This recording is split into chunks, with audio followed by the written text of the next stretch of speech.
جاوید سلطان کے سامنے کلمہ حق کہنے کی داعی عاصمہ جہانگیر نے اس مقولے پر اپنی آخری سانس تک عمل کیا۔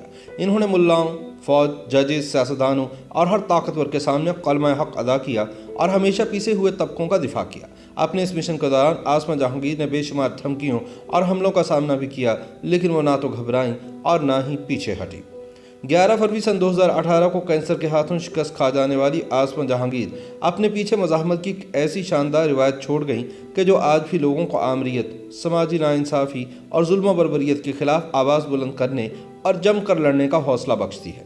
جو لوگ عاصمہ جہانگیر کی جدوجہد کو سمجھنا چاہتے ہیں وہ 60 کی دہائی کا تصور کریں۔ ملک میں جنرل ایوب خان کا مارشل لاء نافذ ہے، جمہوریت کی بحالی کی تحریک چل رہی ہے، محترمہ فاطمہ جناح اس کی قیادت کر رہی ہیں، عوامی لیگ کو غدار قرار دیا جا چکا ہے۔ ایسے میں ایک شخص ہے جو کہ اشرافیہ کے طبقے سے تعلق رکھتا ہے، لیکن اس کے دل میں غریبوں کا درد ہے۔ اس کا نام ملک غلام جیلانی ہے۔ وہ لاہور میں رہتا ہے اور مشرقی پاکستان کے بنگالی عوام اسے اتنے ہی محبوب ہیں جتنے پنجابی یا پشتو۔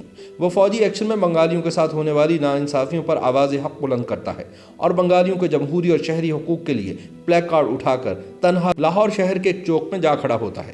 لوگ اس تنہا آدمی پر آوازیں کستے ہیں، اسے غدار کہتے ہیں۔ یہ بھول جاتے ہیں کہ اس نے سن 1958 کی فوجی آمریت کے خلاف احتجاج کرتے ہوئے اپنے اعلیٰ عہدے سے استعفیٰ دے دیا تھا اور عوامی لیگ کے شیخ مجیب الرحمان کی گرفتاری اور اس وقت کے مشرقی پاکستان میں ہونے والی خونی داستان ستم کے خلاف آواز بلند کی تھی۔ پھر وہ جیل جاتا ہے۔ اس بہادر آدمی کی باشعور اور نوعمر بیٹی یہ سب کچھ دیکھ رہی ہے۔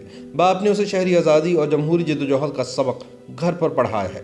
بیٹی دیکھ رہی ہے کہ کس طرح اس کے گھر پر قاتلانہ حملہ ہوتا ہے۔ ہدف اس کا باپ ہے، لیکن اس حملے میں ایک صحافی جان سے گزر جاتا ہے جو ملک غلام جیلانی سے ملاقات کے لیے آیا تھا۔ بیٹی باپ کو جیل جاتے اور جیل سے آتے دیکھتی ہے اور اس کا دل پارا پارا ہوتا ہے۔ وہ اپنے باپ کی رہائی چاہتی ہے۔ ایک وکیل ملک غلام جیلانی کی رہائی کے لیے کاغذات تیار کرتا ہے تو عاصمہ سے بتاتی ہے کہ اس کی ماں کاغذات پر دستخط کے لیے موجود نہیں۔ وہ اس لڑکی کو دیکھتا ہے، اس کی عمر پوچھتا ہے اور جب وہ اسے بتاتی ہے کہ میری عمر 18 برس ہے تو وہ اسے کہتا ہے کہ اماں کے پاس ان کاغذات کو لے جانے کی ضرورت نہیں، تم بھی اس پر دستخط کر سکتی ہو۔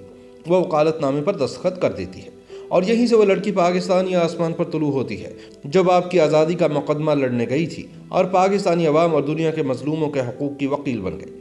عاصمہ جیلانی کیس پاکستان کی تاریخ میں مارشل لاء جرنیلوں کے خلاف ایک مثال بن گیا۔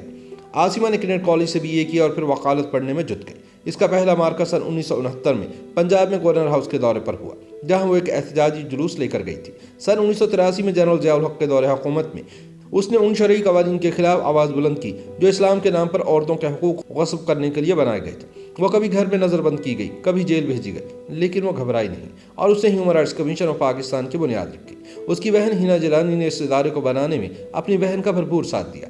سر ہتھیلی پر رکھ کر عاصمہ، ہنا، آئی اے رحمان اور عزیز صدیقی وغیرہ نے پاکستان میں انسانی حقوق، عورتوں، بچوں اور کچلی ہوئی اقلیتوں کے حقوق کے لیے مسلسل جدوجہد کی۔ سر ہتھیلی پر رکھنا عاصمہ اور ہنا کے لیے محاورہ نہیں، حقیقت تھی۔ ایک نوجوان لڑکی سمیہ سرور جو ان کے ادارے میں پناہ لیے ہوئے تھی، وہ ہنا کی موجودگی میں اپنی ماں کے ہاتھوں قتل ہوئی اور اس کا گرم نوجوان لہو ہنا اور عاصمہ کے دفتر میں بہا۔ عاصمہ نے جمہوری جدوجہد کا سبق سن 1972 میں اپنے والد کے مقدمے کے دوران پڑھا۔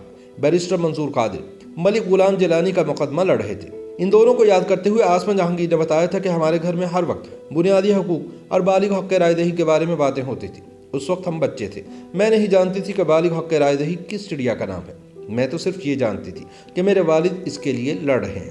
امی کو سیاست سے کوئی دلچسپی نہیں تھی۔ ابا جب گرفتار ہوتے اور جیل جاتے تو وہ کار بیچ دیتی اور ہم لوگ تانگے میں سفر شروع کر دیتے۔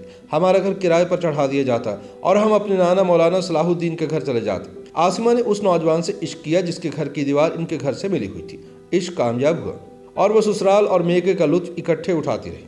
3 بچوں کی ماں بنی، لیکن عوام سے اور غریب طبقات سے ان کا رشتہ کبھی نہیں ٹوٹا۔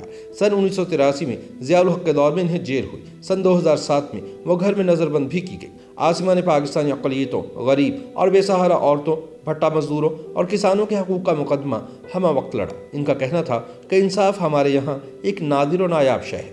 انہوں نے ججز کی بحالی کی تحریک میں بڑھ چڑھ کر حصہ لیا، لیکن اپنے آخری دنوں میں عدلیہ کے غلامانہ کردار پر کٹتی بھی رہی۔